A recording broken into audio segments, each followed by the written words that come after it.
បងចឹងនៅក្នុងវីដេអូនេះខ្ញុំបង្ហាញអំពីរបៀបនៅក្នុងការ add admin ថ្មីបងចឹងដំបូងឡើយយើងចូលមក profile page របស់យើងមកបងហើយយើងមើលខាងលើខាងស្ដាំដៃបង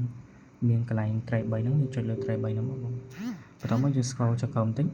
មានរូបកូនសោនេះបងចឹងយើងចុចលើពី admin ហ្នឹងបង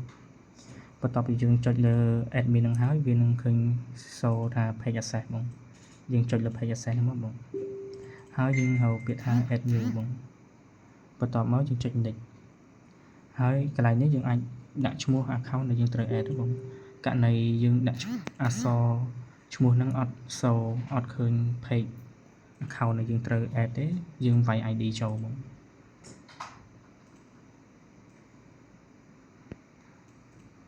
ឥ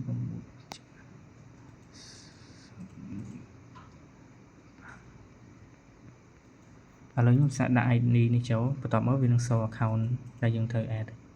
បន្ទាប់មកយើង scroll មកក្រោមពេកយើងកន្លែងនេះបង allow យើងបើក full control បងអញ្ចឹងយើងបើកប៊ូតុងហ្នឹងមកហើយយើងចុច give access មកបានទេបងបន្ទាប់មកយើងបំពេញ password យើងចូលចុច confirm បងអញ្ចឹងវីដេអូហ្នឹងមានតែប៉ុណ្្នឹងបង